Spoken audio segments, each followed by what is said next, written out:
we needing the pointer? Uh, You need or no? I need on. I need on. no.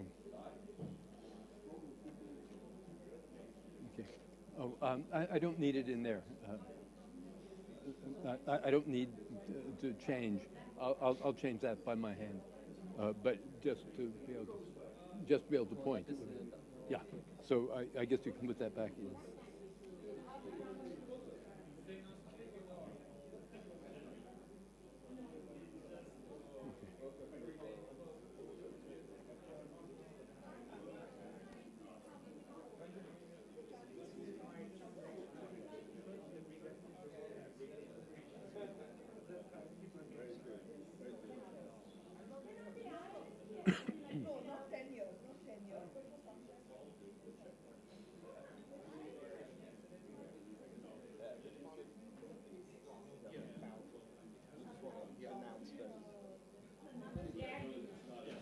So we found spectacles.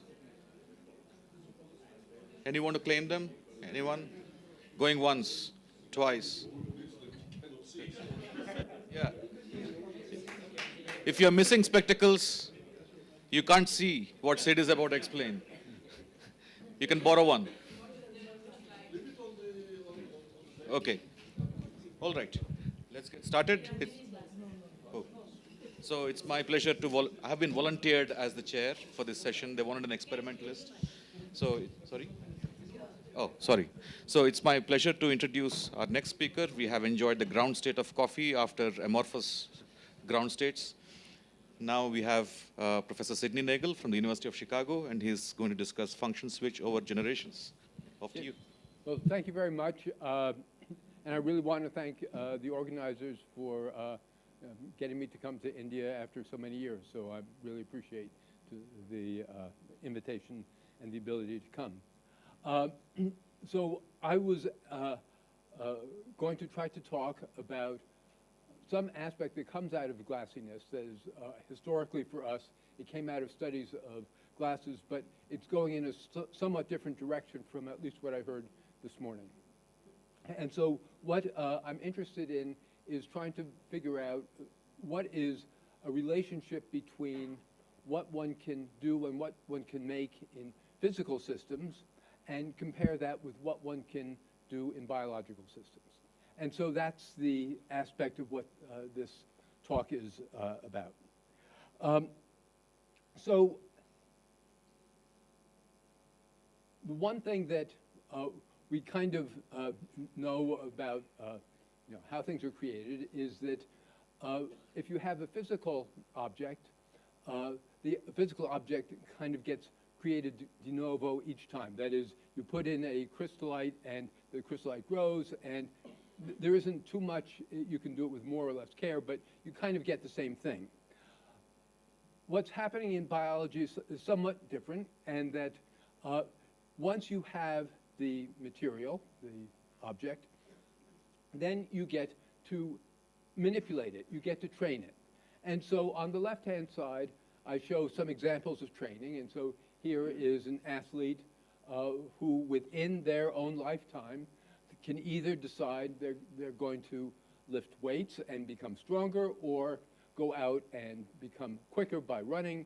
And these are things that you train over and over again, and they happen within the lifetime of the individual. But that's not the only way that biology works, and you get much more different kinds of phenomena occurring or objects occurring if you let genetic evolution take place. And so what is it that you need for genetic evolution that you don't get in the left-hand side of this graph is you need this idea of generations. That is, one generation has to be able to exist and then pass down its behaviors or its code of life to the next generation, et cetera, et cetera. And by doing this in a different way, it isn't that training matters, but somehow it's the machinery of evolution that gets to act on the system. And so what I want to do is explore that in a physical context today. So ideas of memory, of evolution, and mutation, these all emerged in biology. We kind of know what they mean just because we're alive and we've lived this and we know what they were from our own being. But what was not always so clear was that physical networks also have memory and can also do evolution, either by training, and what I want to talk about now is by genetic evolution as well. And that's the new aspect of today's talk. And so what I really like about this subject is it's one where, we call it evolvable matter. I mean, physics and biology are on equal footing, and they can take inspiration from each other back and forth, and it's full of ferment in that way. So I want to start off by laying the groundwork for this, which is how to explore an energy landscape. And we've heard from the last couple of speakers about the very rough energy landscapes we get in glassy physics, and that's indeed where the ideas for this emerged out of studying that kind of phenomena. But what did we learn to do in physics to study the landscapes? And we had a few tools at our disposal. One was we could change the temperature, and that meant we could explore how entropy affected the system, how vibrations affected the system, and you could get in from one configuration to another configuration. Or you could do something by taking your material and applying stress on it. And so I think Patrick used the word rheology in the last lecture. So by using rheology, this is another way that we get to explore what the energy landscape is. But biology has another thing up its sleeve that we had not particularly used, which is in the body, it has all sorts of molecules, tools, machines to sever contacts. And they can sever the contacts which are used too much because they've gotten old, or use the machines to sever contacts that have never been used because they're useless, and therefore let's get rid of that material. This is a common type of way that biology controls the physiology of the cell. And if you think about that, it gives you a great many more degrees of freedom than you had ever thought you had in a physical system. So in the physical system, we know typically that you have X, Y, and Z coordinates for every particle, and there are N particles, and so that's the number of degrees of freedom that you have, and then you have contacts which are holding these things in place. But what this is saying is, I can also have a new set of degrees of freedom for every single bond. I can either take it away or leave it there, or perhaps even add new bonds. And so this is, vastly increases the number of things that we get to do with this, and because of that, it's a way of going into very new territory that we couldn't have gotten just by perturbing around our typical physical systems. So the thing that I want to talk about first is something that we came at through training, and I'm going to just mention this just so that we're on the same page. But there is one type of system that, for a physical system that we've explored, which is the ability to train in or tune in something called allostery into a network. Now, what is allostery? So I certainly didn't know what this was before this, so if you don't know, you're in the same boat that I was. So allostery occurs in proteins, which are kind of large molecules, and what it does is that the protein needs to be able to bind some molecule over at this end, and it doesn't fit. But what it's able to do is more easily bind a molecule someplace far away on that protein, and once that molecule is bound, this molecule needed is able to be bound onto the molecule. And so it's a way of controlling its function. And so this is something that was considered at the time that we started to be something very special about proteins. I mean, proteins somehow have to be rigged very carefully to have this kind of allosteric behavior. What we wanted to show was, well, we can do this in a network as well. And so this is what we did. So this was the cast of characters who did it. Their pictures are on the right. But what we have here is we have a network. And this was a network that at the beginning when we started it had a few extra bonds in here, but would do nothing. That is, I squeeze any pair of points and, you know, it would just decay away elastically from where I touched it, and it would have no particular behavior. But what we learned to do was go into this knowing a little bit about the structure of the material. We could prune a few bonds, in this case something like 4 bonds, and suddenly this material began to have function. And so you can see the 2 fingers of, probably this was Nidhi's fingers down below, squeezing it, and look at those 2 blue spots at the top, and when she squeezes it, so she pulls it, and it pulls apart at the top. So, whoops, so I'll do it again. So pulling it apart, it pulls apart at the top, and this is easy to tune. That is, we can do this many different ways for the same network, getting the same pair. We could use the same source and do many different pairs that we want to control. We could have done with any pair. And so it becomes something very easy. And so what it's kind of showing is, well, this is a kind of allosteric physical interaction, and it's nothing special. It's something that's easily tuned into a material. And so perhaps that's the one thing that we can tell biologists about this, not that this is allosteric, but that this is something that's fairly common to do. Okay, so this is something that we created this by pruning. That is, we went in and we took the bonds away, and we knew what we wanted to do, and we did it. But there was something else we could have done, which was what we call directed aging, in that we squeeze the source and let the material interact with the stresses on it over time, and that changes the material because the material does relax under those stresses, and as it does that, it can also invoke this same kind of behavior at the target. And so we can do both things, and so one is training and the other is tuning. So the tuning was not, we had to know what we wanted to do, but the directed aging, it was, you know, all I had to know is, okay, I want this to happen, and so I apply certain strains, and then the material has to figure it out all by itself. Okay, so that was the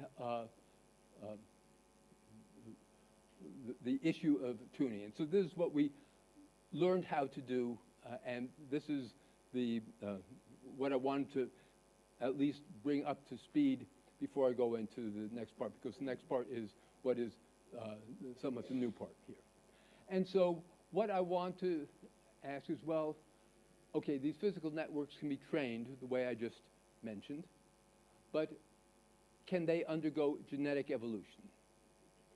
And what would that mean? And can I study it? I want to have a platform on which I can study evolutionary processes. So I have to ask, well, what are the minimal ingredients for a genetic evolution?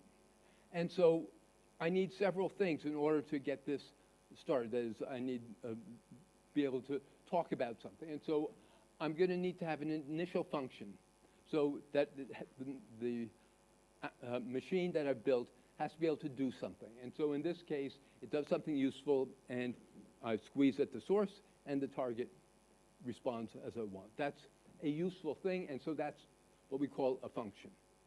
And presumably it's a desirable function. Now what I'm going to do is I want to study evolution. So I want to have you go from that initial function to some final function that's different from that. And so that's the result of the evolution. So that's where I want to go.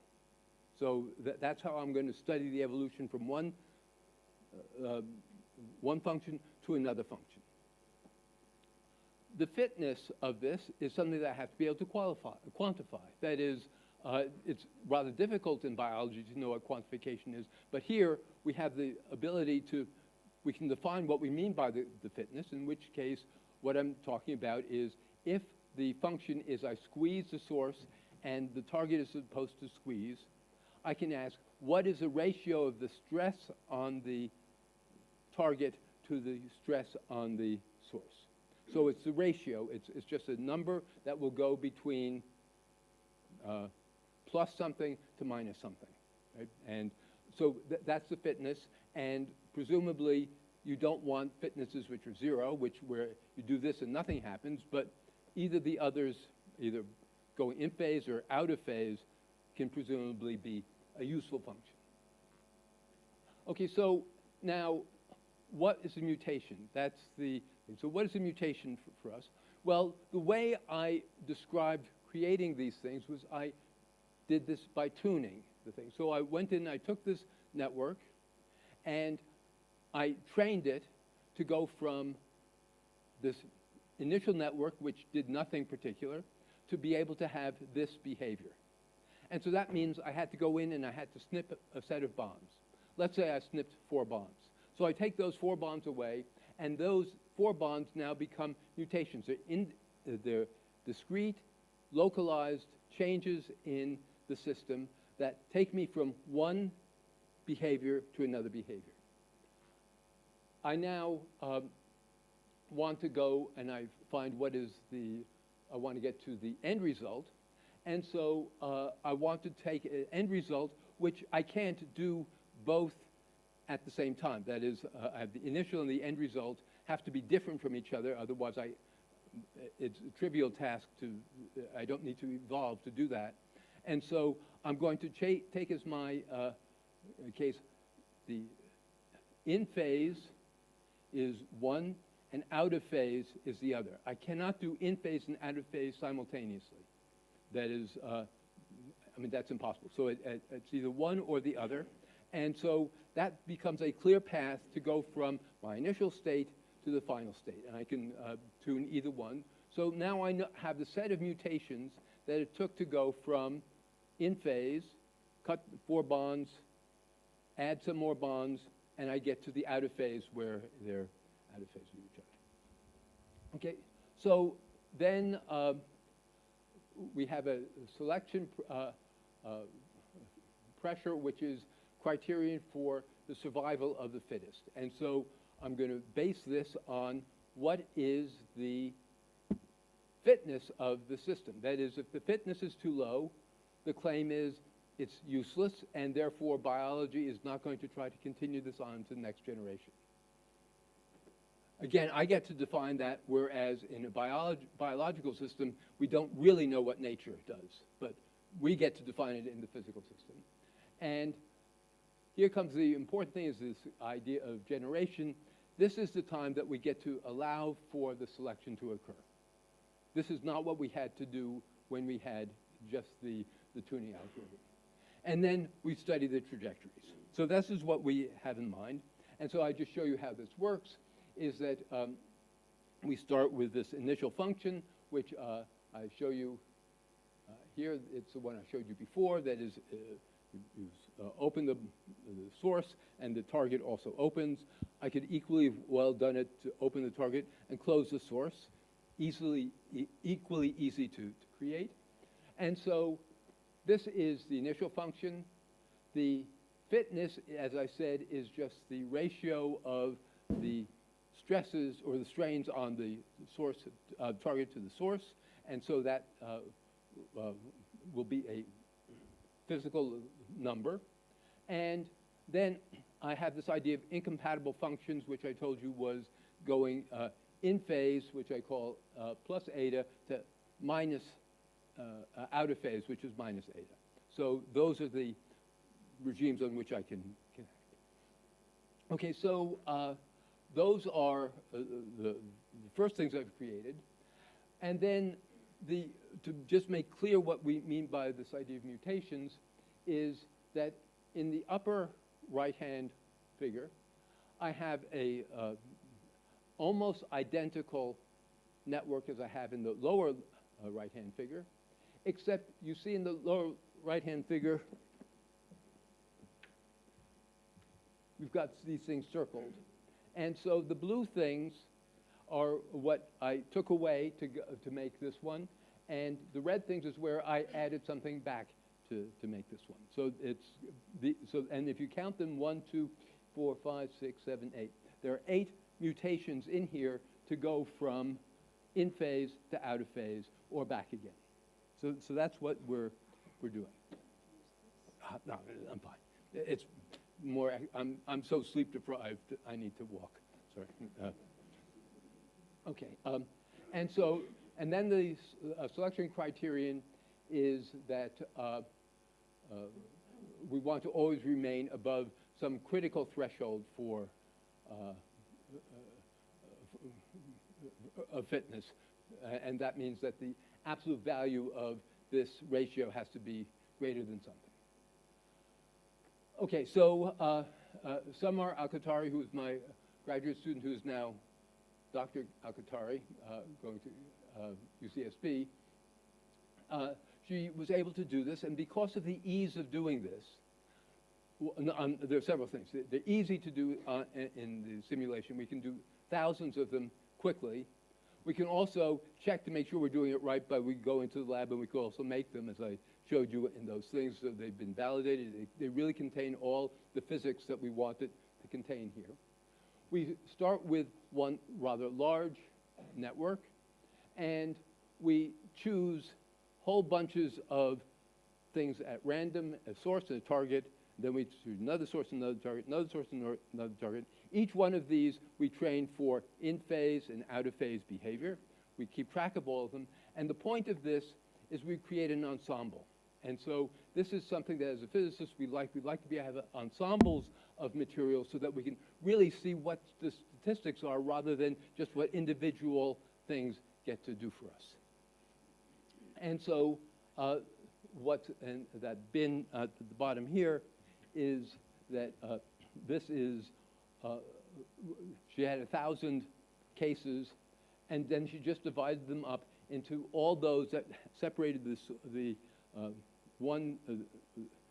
first state and the final state by capital M mutations. And so there were something around 100 or 80 that had 10 mutations, similarly for 9, but only about 30 that had 3 mutations, et cetera. That's what that means. So we're able to really get a large ensemble of these. You can do it for many different networks. You can do it with one network, all sorts of ones within it, and that's the game. Okay, so what do we see? So we start off with this situation, and so here this is the fitness. This is the ratio of the source to the target to the source behavior. We train it for something. So we trained it initially to have an eta star here, which was greater than 1. And so this eta star is going to play a role. So remember, eta star is what we trained it for. And likewise, we trained it for the opposite one to have eta star less than -1. So these are the two places that it was trained for. And so we start here. And now we have our 9 mutations. M is 9 in this case. And we add those 9 mutations one at a time. And so there should be all those dots here because we added one, then we took it away, added the other, took it away, added a third, and see what does this look like. And so you can add these things in, if you have a lot of ways of doing this, and you can see this is going to get kind of complicated quickly, but I wanted to show you one thing first, which is if I add another one on the second one, it does not do the same as what it had done on the first. So if they had done the same as what they'd done on the first, each of these things should have been parallelograms. I'll let you think about that offline, but the point is that what it is saying is these systems are epistatic, is the word that it means, which means that the effect of the mutation depends on when it occurred, not what other things happen first. Okay, so this is what happens when you put them all in and you look at all of the possibilities. And so it's easy to calculate how many there are. If there were m variants, m mutations, there are 2 to the m variants, because each one can be on or off. But then you ask, well, how many pathways are there between one side and the other? And that's going to be m factorial. And I just remind you, m factorial grows rather large rapidly. I hate it, but it screws everything up. But we can actually evolve everything out to m equals 14. So 14 factorial is doable. 15 maybe, but we'll want a nap before we start that. Okay, so this is what this thing looks like. And now we can ask, okay, is there a forbidden region? That is, this is what this idea of selection pressure is. And so if the selection is above or below, if the ratio gets too small, gets too close to 0, we want to say, oh, well, that's not allowed, and we're going to kill that off that pathway. And so, but we get to choose what that selection threshold is. And so this is how it works. And so here was the complete set of all trajectories. With the threshold of 0, that means everything is allowed, and so there's no pressure against doing anything. But now if I put in a small valley of death, then I'm wiping out all of those things that that landed between plus or minus eta threshold, plus or minus 0.025. Okay, but who says that's the right number? So I could have changed that. I could have changed it to 0.5 or to 0.7. That is, this is at my control. But so what I'm getting to do is I'm getting to study what is the, how does this behave? What is the nature of the threshold? And so we can do this until we reach what is a critical threshold. That is, above this value, no more pathways exist. If I went just a slightly larger, this thing would die. Nothing would get past. And so this is where we end up. And so this is, we can get a trajectory from A to minus A all the way out, all the way through here, as long as the threshold is not bigger than this. But what I want you to see is, well, how big is that threshold? And that threshold here is 0.86, and eta star was 1. And so that's a rather large threshold. I mean, I don't know about you, but my naive guess would have been this thing should have been 2 eta star over m. It would have been my guess. So it would have been order of magnitude smaller than this. And what we're seeing is that this is on the order of what we trained it for. And so is that an accident? Now we get to use the fact that this is an ensemble, and we get to look at all these states. And when we do that, we see that, no, it's not an accident. That is, as a general rule, the average threshold that we get, the critical threshold, is the value for which it was trained. So we could have trained it for eta star equals 0.5, that is smaller, or 1, or 2, or 4. And in each case, the threshold, the critical threshold, ends up very close to the one it was trained for. And so this is something that had been kind of seen in biological examples, but it was just a fact of in 1 or 2 cases. And so here we can get to see, is this normal or not normal?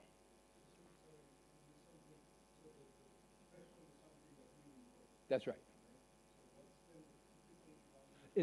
So I keep imposing it until I get to the point where there's no pathway passed.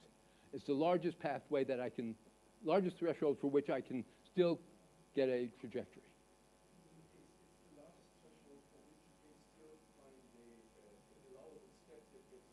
Yes. That's right.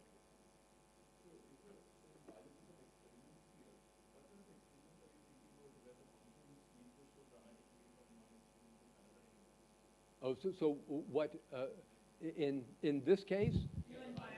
In biology, so what Rama Ranganathan had done was he had studied the evolution from blue fluorescent protein to red fluorescent protein.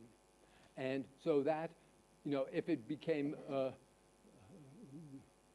tan fluorescent protein in the middle, it would have been useless. And so it had to stay red, red, red, red, red, red, red, blue, or blue, blue, blue, blue, blue, blue, red. So that's what it's aiming to do.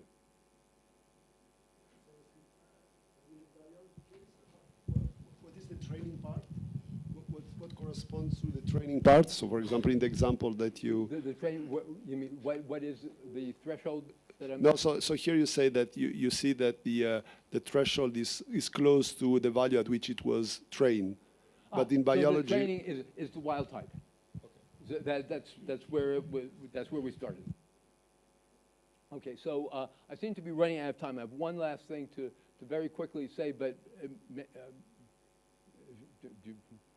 should I go ahead? Okay, so then quickly saying, so I mentioned this word epistasis earlier. Epistasis is the fact that the mutation matters when it was put in, whether another mutation happened before or after. So we can do that here, that is, and see how this works. And so this is an example where we took one mutation, let's say number 3, and asked, well, what happened when it was in the first case? It went and made this orange one. If I started with any of these other ones here, 3 hadn't been made, I can ask what would 3 have happened here, and you can see how much it affected the mutation. So you can do this over and over again, and you can then see that depending on where it occurred, the mutation mattered more and more. So here, it hardly mattered at all, 0. It didn't do anything.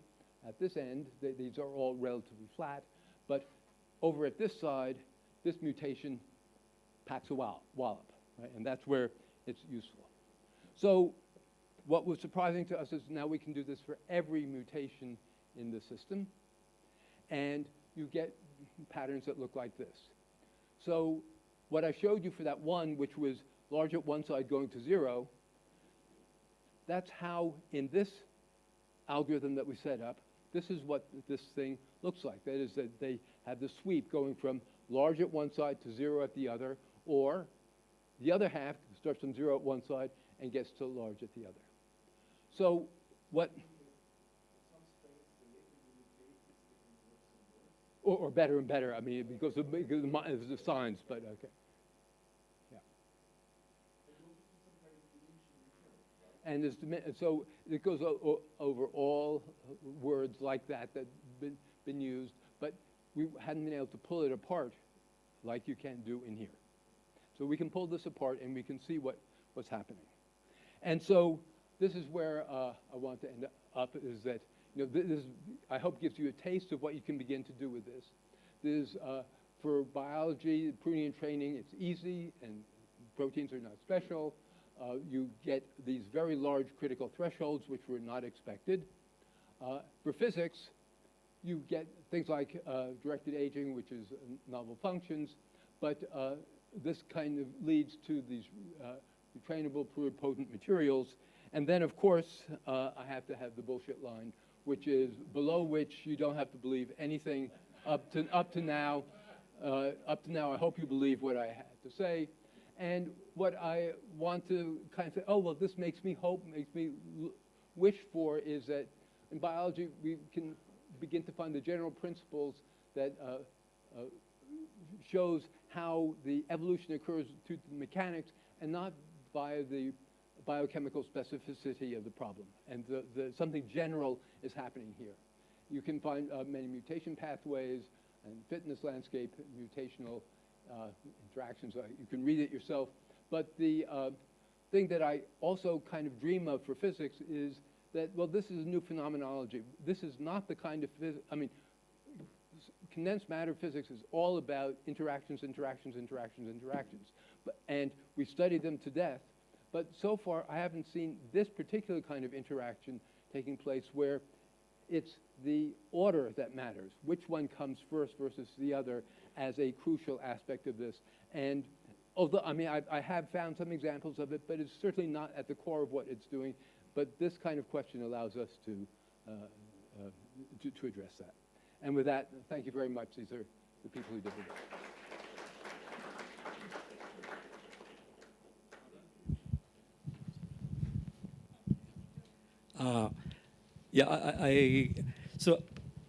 This reminds me more of directed evolution rather than neutral evolution that would exist in a regular biological setting. Even the definition of fitness that you have is not exactly the same as what biologists refer to as fitness, right? This is more of a functional fitness. It's a function of yeah. It's what we can do. But you're for right. a mechanical system. Right. Where and I understand. Yeah. And the idea of selection is, you know, it's a leap to say, well, if one molecule didn't work, is it really dead? Maybe it would last, but this is kind of the model on which we based it. This came out of biological literature for how they studied Rama's fluorescent proteins. Yeah, but even Rama is now thinking about neutral evolution and right, we so would love to go there. So right, look, okay, but these are all. What I like about this is, yes, that's a great question, and but this at least gives me a platform on which I can begin to think about how do I want to answer that. Absolutely. Right. That is. So I've defined my system so I only had M mutations, M a number that I could handle, but there were capital N other things that could have happened, and how about one of them happening? Well, now I'm never going to be able to do n factorial. I mean, that's out of our, but I can begin to ask, well, how robust are those m to fluctuations in the other? I mean, so it gives us a platform on which we can begin to study this. That's the point. Yeah. Great talk. So I was wondering that have you thought about these different generations in the context of directed aging? Like, can it be realized different? Well, look, there's one. Yes, I mean, I think of everything, including my life, as directed aging, and it goes too fast. So yes, I do think there are things here that you can perhaps think about in those ways. I'm a little leery about it in here because one thing that's crucial for, let's say, true biology, Darwinian stuff, is, well, the mutations occur in this set of things here, and the phenotype is over here, and there's that random matrix between phenotype and genotype, and which I don't really have here. I mean, but I can, so I can't study that, at least not with this one. Maybe we can invent another one. Can't study with this one, but certainly with, we can study how the evolution takes place due to the random number thing. I mean, so that's what I would say to that. And then the directed aging, so we did have something where we were trying to meld, Lamarckian and Darwinian can come together, and we can do that because there is that crosstalk between genome and phenome in this, but we'd have to be very careful. I mean, I'm getting out on such a thin ice, I feel the water lapping at my toes. Yeah, maybe you say that I miss it, but would it be interesting to study population? So I mean, it's having many offsprings in a certain sense, and then doing artificial selection on them. Look, we should talk about it because I'm not quite sure I understand exactly how you mean that. That is, certainly we can think of that, but what I want is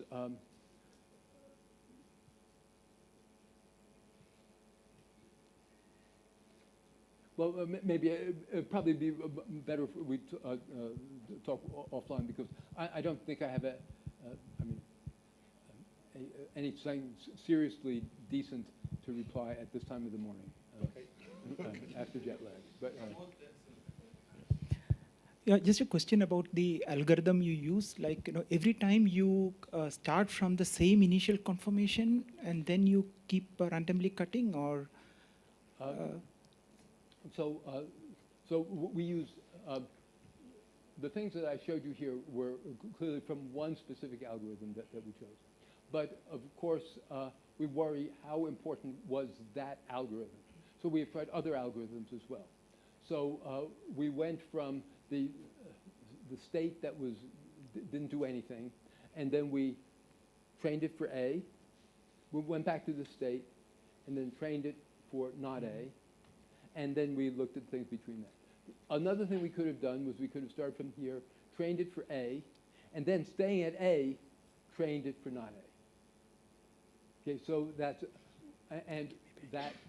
also works for a lot of things, but now that behavior that I said looked like this doesn't look like that anymore because you can't go back to the initial state. It looks more, it preserves that uniform way of going from one side to the other. So there are things you can study from that. And you can also imagine situations where it's advantageous to take some n steps back and then start from there instead of...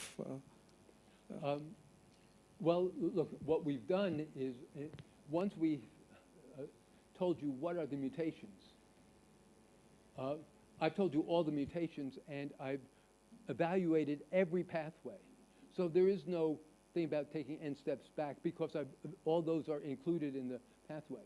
If you meant, oh, I could have chosen another state from another mutation that I hadn't included, that of course is possible, and that comes under the, what was it, neutral evolution, whatever. I mean, there are all sorts of questions of that kind that you can ask.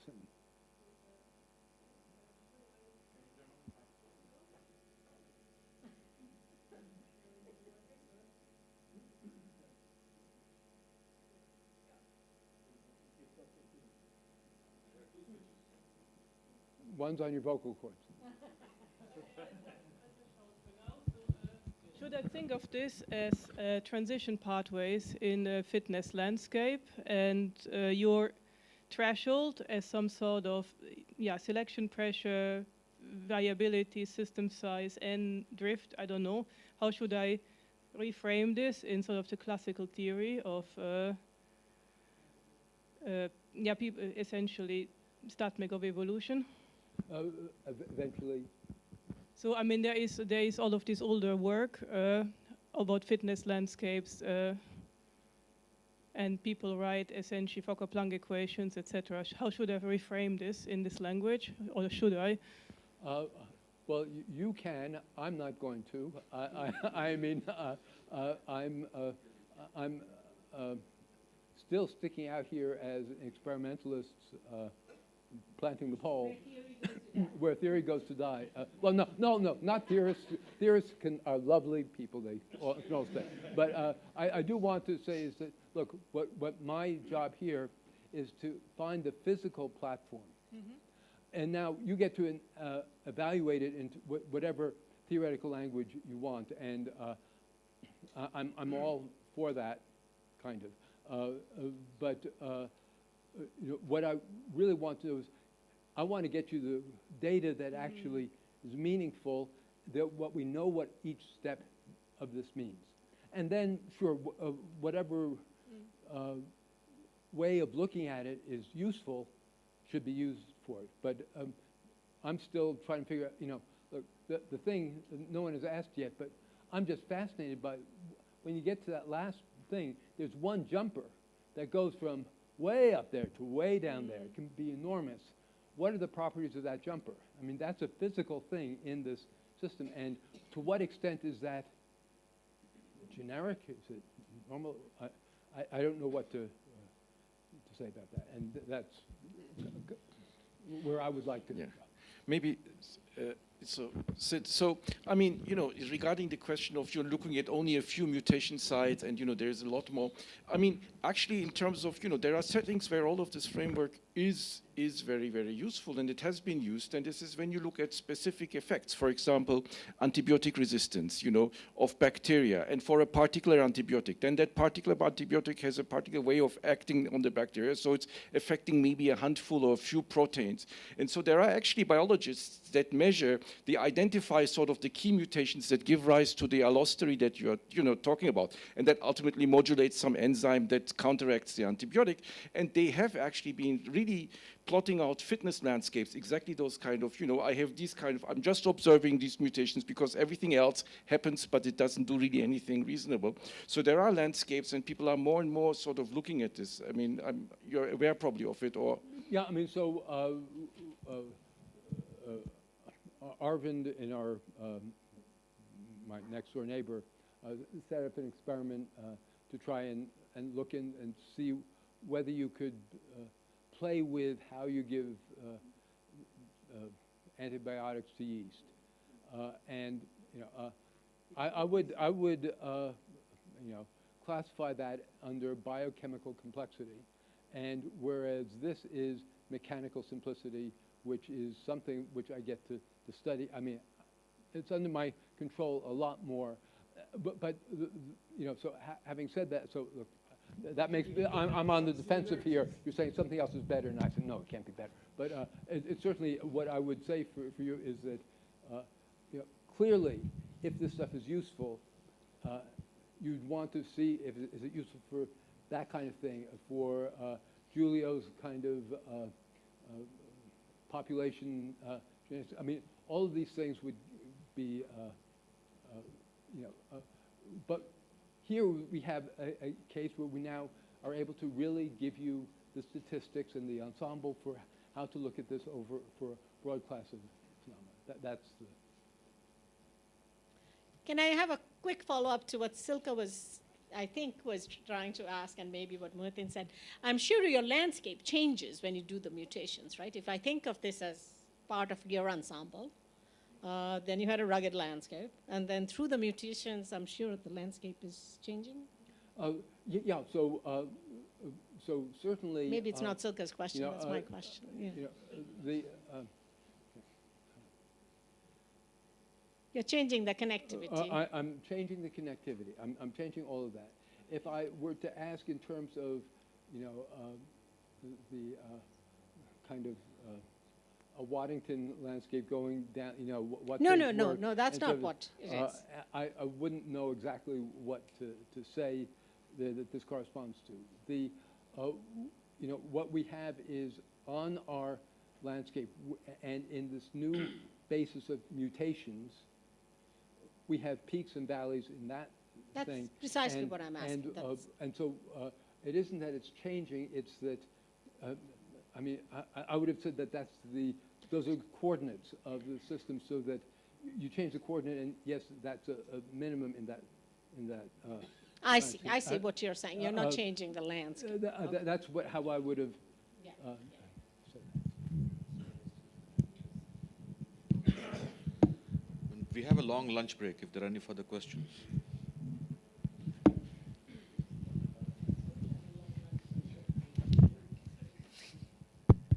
So I was thinking about this from learning context. So if you add viscosity to each of those edges, instead of just, let's say, spring constant, I'm assuming you only have spring constant in these models. So if you have something like that, now that brings in another time scale to your problem. So the system now has a time scale through which it will remember the kind of deformation that you are giving the system to. And now if you perturb the system in correspondence to that kind of a time scale, can you convert this problem to a learning problem where a system has a landscape through which it's learning perturbations? Does that make sense? Look, I think it makes sense but in a way that I haven't thought too much about it. That is, I haven't put in dashpots into these. I mean, people have to look at how that affects time scales and how things can evolve.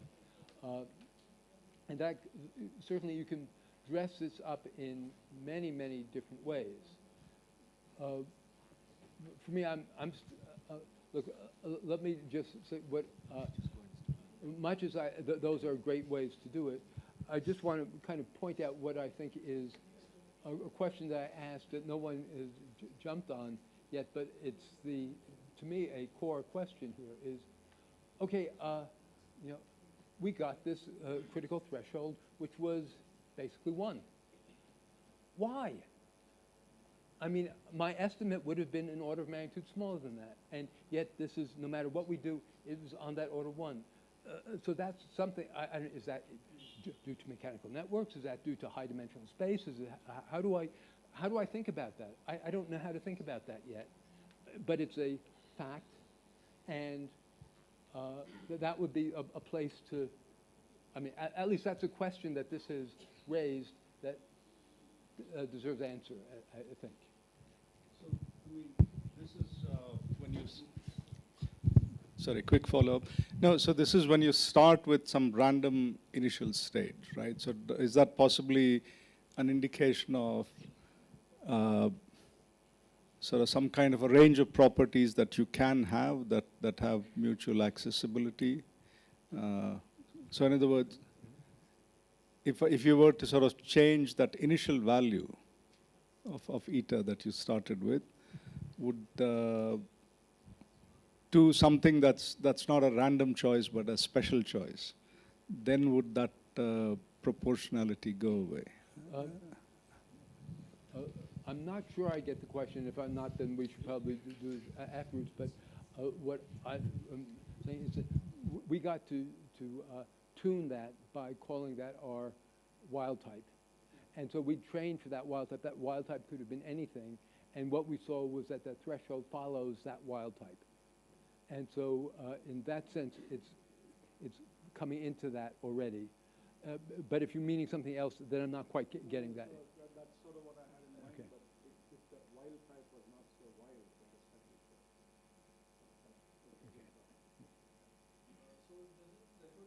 type. We need to stop because the organizers have just shouted at me that there's a group photo that I was not informed of, and he has to go apparently. So that's what Mohit told me. Then, anyway, okay, as the chair's prerogative, I can't help myself. I have to make a smart ass remark. So Sid is basically telling us the evolution of statistical physics has clearly failed, so he's moved to statistical physics of evolution.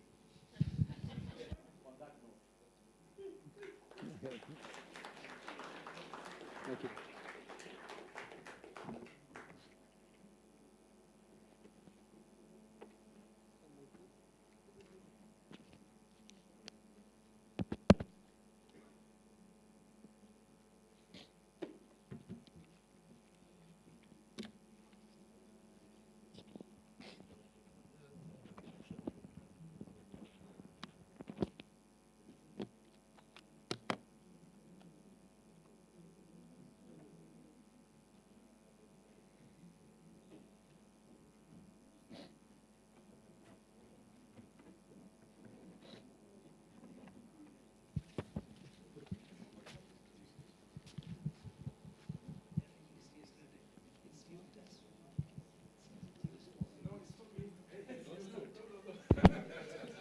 Oh, yeah, so I'm going to give Mohitan's talk right now. Lila, it should be this thing, not that thing.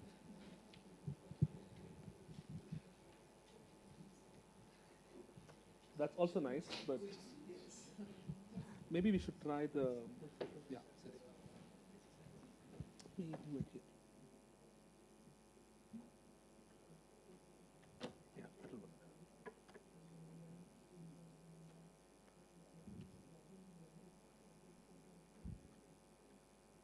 It's going to work. It's going to work. Sorry. Thank you. Okay. All right, it's my pleasure to introduce the next speaker, Suri Vaikuntanathan from Associative. From Associative. Sorry, from University of Chicago. That's fine. And he's going to discuss associative memory, but gated, question mark. Yes. Okay. First, I wanted to thank the organizers for having me here, particularly because, as I wrote to one of them when I got the invitation, I think the actual words I used was, I don't do glasses. But Srikanth replied very generously, saying he wants to sort of think about memory and other kinds of things.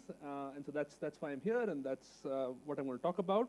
It's always tough to follow Sid, particularly because he has this bullshit line quote. And as I was writing this, I was not sure which side of the line all of this is going to lie. So it might dance on both sides as we go along. So please stop me and ask questions. It'll be a bit different from the kinds of talks we've heard so far. And so hopefully I've sort of covered enough of the basics, but if not, please stop me and I'll be happy to answer any questions. A lot of this actually started for me with a talk that I saw Sid give when I was a grad student. This was at Rutgers. Sid gave a talk based on this paper on memory emerging in disordered systems. And when I first moved to Chicago, I remember going up to his office 10 years ago now and saying, hey, I want to think about these systems and it would be nice to write down theories for this. I never managed to do anything useful with that line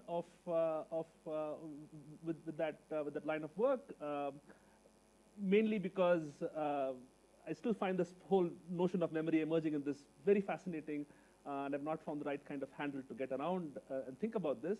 But somewhere in the pandemic, Srikanth and Madan emailed me out of the blue saying, hey, we have started thinking about this problem again, and would you be interested in chatting with us and figuring out how memory can emerge, how we can describe it.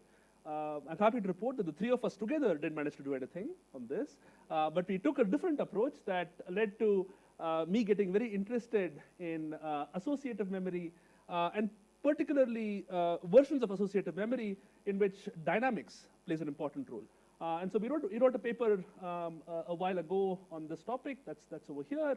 I won't talk about that, but that's sort of how I got interested in these kinds of topics. And I've to thank Madan, Srikanth, and Sid for putting all of this out there and getting me interested. So what I'll do today is I'll talk about a version of associative memory. The first slide had the term gated. So I'll talk about what gating means, why that's interesting, why we think it's a kind of associative memory that can be general, that can be broad, and some surprises we found along the way, and what kinds of theories we have for it. But I'll start with something very simple, which is this sort of old school notion of how associative memory emerges, and this goes back a long way. Depending on how you view it, it goes back to the 1940s, 1930s. Donald Hebb made seminal observations about how if you start to observe neurons, and neurons that keep firing together end up wiring together. In more modern settings, we sort of talk about training. We talk about how you can train objects. Sid talked about training physical systems. You can take the same ideas and talk about training biological systems, and you can watch that as they get trained. In this case, it's a fly being trained to recognize different kinds of odors and being given rewards when it does the process right. You can actually see that as the fly gets trained, neurons that you actually start to see synaptic connections emerge. And this sort of is basically what Hebb told us or taught us, and that if these two neurons keep firing together, they wire together, and the system builds up a notion of associative memory. It can start to associate certain kinds of orders with rewards, other kinds of orders with penalties, and so on and so forth. And that happens with this kind of a process. And this is also what we all use for spatial memory, it turns out. So there are particular kinds of cells in the hippocampus, place cells, and they store spatial maps. And the way we do all of this is also through some notion of association. If I've been in this room for long enough, I build a map in space in my head in these place cells, and then if I'm given a partial picture of this room, I can still trace out pathways, and I can learn to associate. I can learn to fill incomplete information, and I can learn to do the tasks that I need to do with this kind of memory. So this is all biological, And as people in the audience know, there's a very nice statistical mechanical basis for thinking about associative memory of this sort. And this goes back to work that Hopfield and others did. I'll start off in a very, very simple setting, and I'll think about trying to store patterns with spins. So moving from the biological settings to just thinking about storing patterns in some kinds of rugged landscapes. All of this is elementary stuff, and just to begin. So let's say I have this problem, and I want to store just two simple patterns, all spin down and all spin up. We know what we need to do. We can write down a very simple Hamiltonian in which these two are the ground state. And this possesses a primitive variety of associative memory in that if I give a slightly degraded pattern with a bunch of upspins and a downspin background or vice versa, and I evolve the system according to this kind of a landscape, you can evolve this from here to here, and you can use the ground states of the system to get to stored patterns, to get to to get to some kinds of patterns that you've stored, and you can recover them. You can expand the same kinds of ideas to multiple patterns, and this was Hopfield's very nice insight. So if I have, for example, an image, and I want to think about how images of this sort can be stored, imagine for now I just coarse grain this image into just 4 spins, 2 black and 2 white. If I want to store this image as a ground state, I literally apply Hopfield's prescription. I apply this notion that neurons that fire together wire together. So in this case, I want these 2 spins, 2 black spins to come together, 2 white spins to come together. And if I apply this prescription, I can build up connectivities, positive connectivities between things that should be wiring together, negative between things that should not be wiring together. And if I do this kind of a thing, then I can design a simple Hamiltonian in which if I supply this as an initial input, I will get an output in which the pattern you want is retrieved. You can generalize this to have, if you want to do many, many, many things, if you want to store many, many patterns. If you have, for example, image 1, you do what I told you. If you have image 2 on top of this, you do the same thing. You train again, you build up more connectivities, you expand your the interactions that you have. And then image 3, you also build up the same connectivities according to the rule corresponding to Einstein's phase here. And even though you have multiple crisscrossing connections, Hopfield's insight from way back in the 1980s was that this kind of a setup, very simple setup in which you have this local rule for getting connections built up the way you want, actually ends up working out.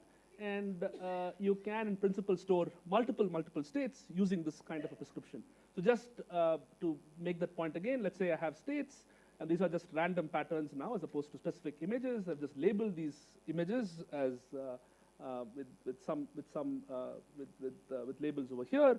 If I want to store these kinds of states, Hopfield's prescription, which formalizes the intuition from the previous slides, is just that I can create a Hamiltonian that is that has a connectivity matrix, Jij, that is built up by simply taking the images that I want to store and constructing this outer product, and this formalizes the intuition from the previous slides. And this kind of a thing is an instantiation of Hebb rule, and it turns out that doing this is sufficient to get you retrieval in many cases, and it's a very nice paradigmatic model for memory storage.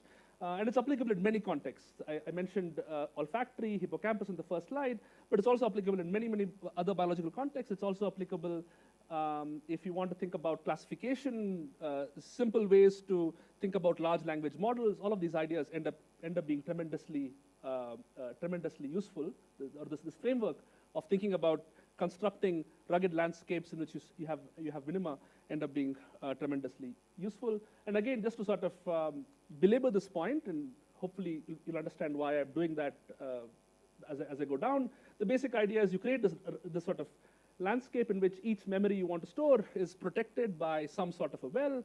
And if you start off with some corrupted or initial condition that's a corrupted version of a memory, this landscape allows you to flow into the memory-like state. Okay, and this was the nice insight from Hopfield and built on by many people, Gardner, Parisi, many others, many in this room also. So again, so if you do this kind of prescription, what you get out are is some sort of a rugged landscape in which your memories sit protected in some sort of basins. All of this works up to a point. If you get very greedy and you want to store a lot of patterns, many patterns, patterns that, for example, the number of patterns you want to store goes way beyond the number of neurons or spins you have, then all of this starts to break down. There is, it turns out, a critical capacity, alpha C, below which you get landscapes like this, and above which you end up losing this notion of having addressable memory, this notion of having clean memory that you can actually retrieve. And this transition is also fairly well worked out. If you are below capacity, if you're below this alpha C, and you start off with some sort of a stored pattern, and you give initial conditions that look like half the pattern, in some cases you can get good recovery. And if you do the same thing, but you're above capacity, you've stored a lot of images, you have Leo Katanov's face here, you get this initial pattern, which is a part of Leo's face. What you get is a mismatch of everything that the system has in it, and it's trying to recover, but it really can't. So all of these things are well known, and it's, in my view, a very nice framework, a statistical framework to thinking about what is fundamentally a neuroscience question or a neural network-like question, questions of classification, questions of how much you can store, questions of computing, but you can sort of reimagine those questions now in a statistical mechanics-like framework. Okay, so this is the kind of phase diagram you get, and again, all of this is work that's very well known if you go look in the literature. So in this particular case, if I control, for example, the capacity and how much thermal fluctuations or temperature I put in, I get a region here where I have where I get good memory or good retrieval. I get a region here where I get no retrieval. And as I go on, I'll fill in these regions a bit more. I'll talk about spin glass states and all of those things, but that's the broad structure you see. And again, as I said, these kinds of ideas, you can generalize them and use them in many contexts. Classification, I mentioned olfactory, spatial memory. You can also use them to think about self-assembly, and also in some neural, in some machine learning or AI-like contexts. So what I want to focus on is not all of this. I want to sort of try and go beyond this very nice canonical framework and ask a question that at first glance is biologically inspired, which is what do neurons actually do?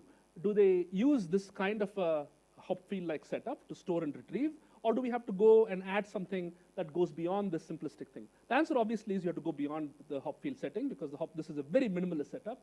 But in doing so, we discovered that there are some surprises that that led us down a very interesting rabbit hole, and that's sort of what I'll report on. So this is the canonical picture that I've spent the last few minutes chatting about. There's a region where you get memory recall. There's a line of some sort that distinguishes memory recall from no memory recall, and large parts of this region here, can be described by a spin glass-like phase. And in this phase, broadly, you get spurious minima, you get all kinds of states that you don't want. What we wanted to do is to sort of think about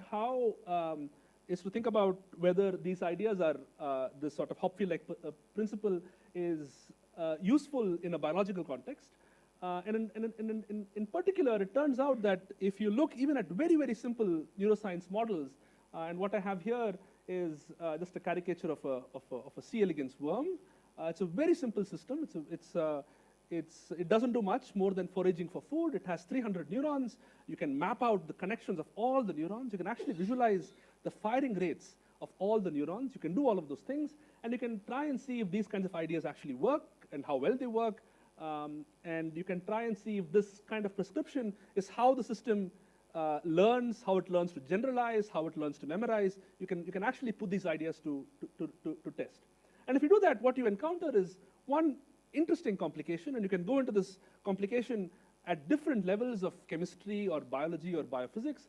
And that complication is that in addition to what we think of as synapses, the sort of driving engines behind everything that I talked about in the Hopfield-like model, in which you have neurons talking to neurons, neurons building connections, you have a sea of other chemistry going on, which is modulated by what are generically referred to as, or generally called neuropeptides. So these are just a family of amino acids on the order of 10 to 15 long. So these are amino acid chains that are not super long, they're not big proteins, but they exist. They bind to the neuronal membrane. They activate classes of proteins in the neuronal membrane, and they modulate the conductivity, they modulate how the responses happen. And it turns out that having this extra set of actors that are invisible to this kind of analysis is really crucial empirically if you want to understand how organisms, even like this, end up learning to generalize, end up learning to find food sources, and so on and so forth. And so we wanted to see what happens if we start to incorporate things of this sort into the Hopfield model. Do we get something that's just garbage? Do we get something that helps go to higher order functions like generalization, that goes to higher order functions like being able to learn more and learn better? That's sort of what we wanted to ask. You can, again, as I said, you can ask this question on many, many different chemical levels. We chose the simplest possible level to begin. Again, this is just the C elegans. In the interest of time, I'll sort of skip a bunch of these things. This is just to sort of say that even if, say that these neuropeptides actually play important roles in associative learning, depending on the kinds of neuropeptides you have, you can respond to cues very differently. Again, I'll skip this in the interest of time, and I'll actually go to the very simplistic model we wrote down that incorporates the action of these things, and then talk about what we found here. Okay? So this ignores a lot of the biology that I think we should not have, but this was interesting and surprising for us even at this level. So what I have here is an effectively Hopfield-like model in which I have these H variables that denote the state of the neurons. If H is 0, the neuron is not doing anything. If H is 1, the neuron is firing and it's doing something. This Jij is denoting, for example, how the synapses are formed or how the synapses are hooked up. Using these Jijs, the system can recover or learn memories. It can learn images. It can learn patterns of firing and all of those things. So that's what's going on here. This phi is just the stance function, and what that's doing is it's saying that neurons fire with a threshold. They 0 or 1 continuous values don't make much of a sense. You always have this threshold firing like events, and that's sort of what I have over here. That's this phi function. And so for the most part, what you see here without this term and without the sigma-like term is what you would call is what you would see in the Hopfield model. And this we understand. We understand what capacity it has. We understand how things get recovered. We understand what memory means here. And what we added to this, and this was inspired by very minimalist settings that go back to the 1950s, Hodgkin-Huxley-like settings, where they looked at primitive versions of what are neuropeptides, is we just said, the minimalist way to think about the chemistry that these neuropeptides do is they maybe can modulate the conductivity of the membranes, and the one way in which they can modulate the conductivity is they can just modulate a time scale. Okay, so if the neuropeptides are present, things happen faster. If they're not present, things happen much more slower. And the sigma function is just a simple Fermi-like function which modulates the conductivity. It doesn't do anything else. But it depends, importantly, on the concentration of some local neuropeptides that should exist or we think exist. And this concentration of neuropeptides, this DNIDT, operates or follows a very simple law. And again, this is the most minimalist thing we can sort of write down. We say that the concentration gets degraded over time. So these peptides are emitted, but they get degraded by multiple actors. That's the first term. And the second term here is just saying that there is some kind of a chemical map, and this is again known, people have worked out what these maps look like. This map for us is going to be a random chemical map that allows for neuropeptides to be emitted from neuron I when there is when there is a firing event that happens at neuron I. So when a firing event happens in these neurons, the membranes open up. These peptides can be emitted, and these peptides, when they're emitted, once they're emitted, can diffuse and bind to other neurons. If they're emitted at site J, they can bind to neurons at site I, and that's all that's happening. This Wij is for now in our in what I'm going to show you is just a random matrix in everything that follows. Okay, so this is the setup we're going to look at. Yeah. It can be different from Wij. It need not be symmetric. Okay, so we don't impose any symmetry. Yeah, good. Yeah. No, so this is also important, and this again reflects what we think as biological reality. These Wijs are variables that are frozen. They're set by genetics. It turns out that you have neurons of some sort that have genes encoding for peptides. Neurons of a different sort have genes encoding for their receptors, and that doesn't change with time. So the interesting thing is that this sea of connections just exists. It's a static sea of connections that exist. It's not evolved with learning. It's not something that you update as you experience new kinds of environments. All of that can only happen here in the JIJs. This is just a static sea that's just sitting. Okay, so that's what. No, for now we don't. We'll get to that later on. Let's ignore noise. It's sort of very interesting without the noise stuff. Okay, this is it. It's a very minimalist setup. And just naively, when we started thinking about this, our expectation or assumption was adding this kind of a extra degree of freedom, which is just being affected randomly at first glance, is not going to give us anything interesting. At best, it's going to disrupt how much memory you have. At best, it's going to disrupt what you can remember, and that's it. It's just going to be a disruptor of some sort. What we found was, at least to us, very surprising. We think we understand most of it now, but I'll show you what we found, and then I'll show you how we are thinking about this right now. Okay? So we call this kind of a thing, again, inspired by what Hodgkin, Huxley, and others did. We call this gating, because what this extra term ends up doing is it acts like a gate. It allows signals to pass through. If the sigma is high, it doesn't allow signals to pass through if sigma is low. That's the function of this object. Other than that, it does nothing. Okay. Because it also kind of shapes it also shapes the relaxation pathways. I mean, it is altering the landscape, because you're giving now certain neurons faster you're basically changing what is fast and what is slow on your landscape. But it can all fluctuate. So in other words, nothing is fixed. But there is room now for getting collective effects. And there is potentially room for getting collective effects, but because this Wij and the Jij are completely uncorrelated, there is nothing here that immediately drives any of this thing. But what you do get are some slow modes a priori, but the slow modes need not be driven to a certain memory of any sort. Okay? But what we get, if you just look at the phase diagrams for these systems, looks like what I have here. So what I'm plotting is I've picked one memory, and I'm sort of going to start the system off at different overlaps with that memory. Okay, the higher I go, the more overlap I have with the memory, and this is what you have in the canonical Hopfield-like setting. If you start off with a So this second term is just a one Gaussian random variable whose coefficient depends on this phi, basically, right? Yes. So I mean, I can replace it by one single Gaussian variable with the coefficient depends on this set of phis, no? Yeah. No, this sum. Yeah, it's sum. Because it's a sum of Gaussian variables. So you can, for example, this. You can, if I understand your question correctly, you can write everything down as effectively an integral differential Exactly, equation. right. Z is an Einstein Olympic process with some complicated noise. Exactly. So you right? could do it in that way. I see. We chose to write it in this way because, my head hurts if I do complicated OU's things. So you just have to the square of the phis, basically. But you can do that. But it's nothing more than it's very simple. It's really, really simple.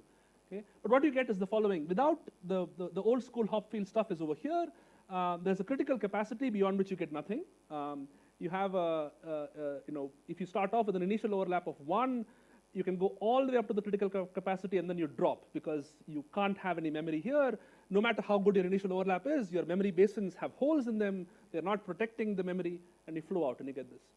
What you get if you add on this extra set of terms is this picture over here, where there are lots of things happening, and I'll unpack them as I go along. The first important thing is you see that there is a much larger region here in which you still get what looks like fairly good overlap or fairly good retrieval-like signatures. The numbers are sort of tough to read out. Somewhere over here, for example, the average overlap recovery is on the order of 0.75, 0.8. It can be as high as that, but that's sort of what you get. If the colors, or if folks can sort of see colors very clearly, which I can't, you'll notice that the color here is not as deep as the color here, but that's something I'll come to. But the most interesting part for us was you seem to have somehow escaped this catastrophic failure you have in Hopfield, where you lose everything, and you seem to have a much larger region where you can start to retrieve the patterns you have stored, even though those patterns should not be protected by the basins anymore, and they should in principle flow out. This could, for example, as written down, just be a long time scale process, but I'll assure you it's not. I'll show you more proof of that as we go along. So this is not just a finite time simulation which will eventually degrade over time. This is very representative of the asymptotic solutions you get in these kinds of situations. Okay? So this is the puzzle for us, because we seem to get effectively what looks like a free lunch. We added this term in. These dynamics know nothing about the JIJs, but suddenly you get effects that look like those corresponding to Hopfield models that have higher order interactions, Hopfield models that can do a lot more, and that was interesting and surprising for us. Okay? So to unpack this, I'll speed up. So to unpack this, let's just go and look at what happens in the canonical Hopfield and contrast it with what happens here. So in the canonical Hopfield-like models, if you are if you are deep in the phase where you have enough capacity, and you look at the kinds of curves you get when you try to think about how your memory evolves over time, you get curves that look like this. So you can focus on the top two. The bottom two are actually very interesting, but let's focus on the top first. You can start off with some initial overlap. You get to the final answer, and you're happy there. And this is what happens if you look at Hopfield models that are below capacity. If you go to Hopfield models that are above capacity, you start off at the same kinds of points. You degrade finally. Eventually, this sort of degrades all the way, as close to zero as you want. But the interesting part, even here, is that as the degradation is happening, there's this initial bump that is not, again, is something that you can work out from DMFT-like calculations. So the system knows there's a minima of some sort. There is potentially a well that it has to reach. It tries to reach it, but then it finds a mountain pass somewhere and it escapes. It finds a saddle, it sort of escapes. And that's sort of what happens in the canonical Hopfield-like setup. If I contrast this with what happens here, with this gating, and so I have multiple curves. The curves that I wanted to focus on are the darkest curve here and the lightest curve here. This is the canonical Hopfield case. This is the darkest curve here is the gated case. You start off just like you did in the Hopfield case. You find your way up. You sort of go down the landscape. You find you're flowing down towards what you think is a minima, and then you realize, oh no, this is not. There are actually holes that make me want to flow away, that make the memory want to flow away, but it doesn't. It doesn't completely. It actually sort of recovers, gets trapped, and then it lives like a very nice long-lived state, which we think is asymptotically stable. And so even though the landscape has lost its minima, has lost its barriers, the gating, just adding these extra terms, gives us the ability to stabilize what looks like a memory-like state, even though this sort of picture that we hold on to dearly doesn't exist anymore. And again, our first reaction was this shouldn't work, because what we are effectively saying is, we are saying that this phase here, which is a spin glass-like phase, which should not have memory, we are saying that we can actually start to have memory in this region over here. That's what this red line is meant to denote. I don't want to put it in this thing here. So you can have memory in this region that is forbidden, that should not have good addressable basins to actually recover. All of these things are not finite stress effects. Because I don't have time, I won't talk about how we did this, but we can actually do DMFT calculations for this, which end up working out fairly well. And we can also do an asymptotic version of DMFT with one parameter that we have to think about, which tells us that this kind of a response is asymptotically present, and then it doesn't just degrade away. So this is the kind of memory curves you get if you look at the system in the presence of gating. The red is what you get with Hopfield. So what's happening here? I'll sort of paint a very, very quick picture for why this might be working with two example scenarios. One sort of minimalist way to think about this maybe is to think about this sort of classic inverted pendulum problem in which you have a pendulum that's being forced to live at its saddle point, but it can do it because there's a second degree of freedom that's fluctuating around, and that acts like a control variable, even though you don't impose control explicitly in any kind of form. You can maybe view what we think of as gating in this kind of a setup. There's a self-tuning mechanism that allows the system to sort of find these kinds of states. But we think the more definite answer is actually hidden in here, and this is actually what Mohithan was pointing to in the beginning. Even if you're above capacity and you look at the canonical hop field, you end up moving up because you find these walls. You can sort of, the walls still exist for your basin, and you end up moving up. And what can happen here is you can have potentially, because you find these kinds of states, the gated variables can effectively act like partially frozen states that keep fluctuating, that guide the system close to these kinds of states that you would miss otherwise. So we call these, basically what's happening is you have these walls that exist, you use part of the gating variables to freeze yourself into fields that allow you to sample these walls. The fields keep fluctuating, the fields keep changing, but that kind of sampling is sufficient to get you down here. I'm noticing the time is, I'm way over, I don't know how much over time I am right now, but I'm noticing time is important. So I'm just going to say one last thing, which is that if you look at the kinds of states you get here, it's also interesting. It's in the hop field context, for example, if you program in some kinds of memories, that's all you recover. But over here, if you program in some kind of memories, you actually recover a sea of memories around it. It's a very, very primitive kind of generalization that is not put in by hand. It just emerges because the system has access to this extra degree of freedom that it can tune and it can access in this kind of a way. And so I'll just leave you with like two things that we're doing right now. One is we're trying to go back and look at actual neuron data and trying to see how these things work out. The next thing we're doing is we're actually trying to think about aspects of this with learning.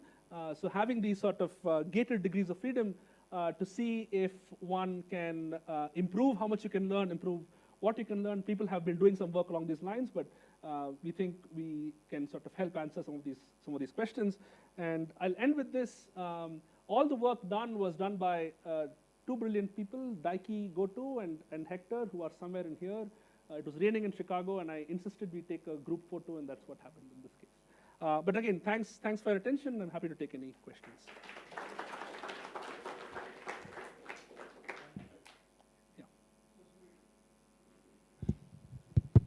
So very nice. I have two sort of related questions now. I mean, if you were to think of, so there was a time scale in front of the N dynamics. Yes. And you didn't say anything about what role that plays. So if I were to sort of think of a limit where that's very small, meaning that so that I could effectively think of the asymptotic values of the N variables at any given time, then could I go back to the X equation and think of writing an effective Hamiltonian? So or is it just too much? I don't know. But yeah, good. So very good question. So first, so if for example this time scale here is 0, I can just take all of this, put it in here, and you get one closed equation. What you end up finding is if you do that, it's actually it ends up breaking how effective gating is. And it really it's essential for it to have a time scale on which it responds, on which it fluctuates. And if you take that away, a lot of this breaks down. So yeah, I didn't go into that. It's sort of hidden in some of the other stuff I showed. And so this sort of integral differential equation like character, the sort of memory that comes from having a time scale here is crucial for the system to find these fields and then use those fields to flow down and sort of lock yourself up into some configuration. Okay, I'll talk more later on. Yeah, I think it's related to Shrikant's question, but if you do a small tau expansion of the second equation, yes, right? And then plug it back. Do you get these extensions of Hopfield model, which gives you, using higher order polynomials or exponential? So that's again a very nice thing to sort of think about, which is I'm effectively sort of expanding my degrees of freedom. And typically, if you do that and you collapse it back down, you get an emergent system with higher order interactions. Because the Wij is completely random, it has no notion of what the Jij is. If you do this kind of a thing, you'll actually not get an expanded Hopfield. And one sort of easy way to see that it won't work is if you look even over here, the memory retrieval is not perfect.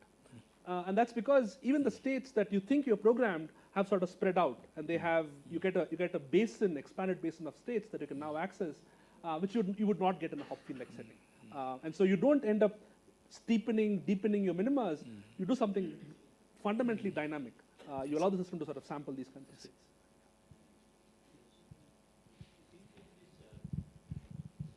Yeah, since you have this random function sigma, and then which finally depends on this excise indirectly, and also you have this excise there, do you have to worry about whether you are discretizing in the Ito sense or the Stratanovich sense when you... there is no randomness anywhere here. I mean, like ZIs are random because ZIs are... But it's not quenched randomness. So in other words, the Wijs are like quenched variables. No, these are not quenched, but even then, they are related to phi because the sum is a Gaussian random variables with a variance which is just sum of phi square. Yeah, so if, for example, I did have an extra driving field that was actually stochastic, I would have to worry about Ito. But this phi Wijs are stochastic? No, these are not stochastic. The Wijs are not changing. These are quenched random variables. Okay. Right? So I don't have to worry about Ito. I see. Okay. Okay. But even then, you can write down as a one equation, no? Yes, that's what Srikant asked. So if you do that, if you take away Z dot and you say this is a very fast process. No, even if you don't take away Z dot. Yes, even then you can write it down in one thing. You can. We haven't done that. I mean, it will depend on the past, of course. Yeah. So the DMFT calculations we did effectively do all of those things. No, what I'm saying is that you can analytically write down the solution of the second equation in terms of phis. Yes, I right. I mean, yes. You can integrate this out, put it in you can just put it there in the first equation. Yes, you can. Right? You can. It's not clear what extra thing that will give you. Yeah. The DMFT calculations we did effectively accomplish all of those things, and so the DMFT it should give the same solution finally. Yeah. So the DMFT we did, the red dotted lines here are analytic solutions effectively. Okay. You have to numerically solve them, but that's what these things are. And so we have a very good handle on what these dynamics look like. It'll be super nice to go beyond this and to be able to say, here is the sort of crisp, minimal physical mechanism that permits gating to work. That is something that is still we are still trying to figure that out. Yeah. You show a phase diagram with temperature in presence of gating with a strange. I mean, it's really the line goes. Sorry, as I said, that was. I should have put that line as a horizontal line. So there's no temperature in any of the top in this gating talk for now. Okay. So it's not doing like. Okay. It should have just been a horizontal line. We haven't looked at temperature for now. Yeah. How important is it that your W matrix can be asymmetric? I mean, would the same thing work with symmetric W, or what's the effect of the structure of W? So I don't think asymmetry in W is playing a huge role for this in here. There's a different question you can ask is, what if your W is actually very structured? What if there are zones that end up modulating? I don't have a very clear answer for that because we haven't done it in this sort of way. My expectation would be that all of this would still work, but I don't have a very clear answer for what will happen if W is very structured. Okay. I don't think it should change many of these things. Yeah. Yes, but if you have like a structured Wij matrix with I think this will still work, but I need to think about that. Yeah. So you have two equations. The second one has a time scale of order 1, and the first one has a time scale of order 1 by sigma, something like that. And given the tanh function, the time scale should be of either of order 1 or it will go like very high up to infinite. So the separation of time scales that you are seeing in the problem, so is that what you see biologically as well? Because you have this connection between the neurons that will have one kind of time scales versus the other one, which is I guess the peptide part. So what's happening here, for example, is this is a time trace of just the firing events of neurons. So each axis here is one neuron. Each horizontal line is one neuron, and this is before food. So before we have lunch, this is what happens to us. Okay? And then when you have food, there's a particular neuropeptide, in this case serotonin, that gets secreted, and that's what's being tracked here. And what you can notice is that this structure changes dramatically. This is much more. There's much more. It's much more chaotic. There's much more randomness going on here. There are like quiet zones and not so quiet zones. So this is effectively a sort of a cleaner, lower dimensional structure compared to what's going on here. This doesn't, I'm not saying that what we have, the gating kind of thing we have, is exactly in this kind of this thing, but you do see that you get this dampening of fluctuations in biology of the sort that you actually asked. I had something related to that, which is that now if you change the stiffness of your tanh function, which is basically now you are giving the system more... Sigma or tanh? There are two different... the gating function. Yeah, I'm talking about the gating function. So if you give it let's say shallower slope now, then you are introducing a higher order of heterogeneity in the time scales which are possible for the system. So do you think that would affect the ultimate results that you are getting some way? So we can actually play around with what the steepness of the function is. If you sort of have very little steepness, you get nothing. You sort of need some critical steepness to start seeing good retrieval. We haven't worked out exactly what those numbers are, but you see that in our solutions. Yeah. Okay, my neurons are chaotic. Let's thank the speaker.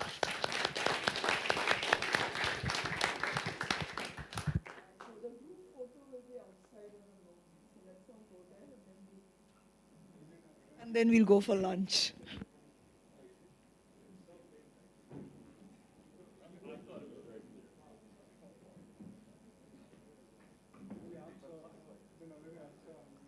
You feeling okay? Still okay. Yeah, but yes. Yes. Yes. Yeah. But then numerically exact in some sense, just numerically evaluated for a given realization of problem. Yeah. So effectively, you can do all of that, and that's sort of what you get if you do. That's what you effectively solve when you get the phase diagram.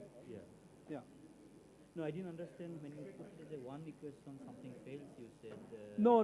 So if you just look at Hopfield without the gating, then you get no retrieval. I see. That's sort of what I wanted to say. But having this extra thing gives you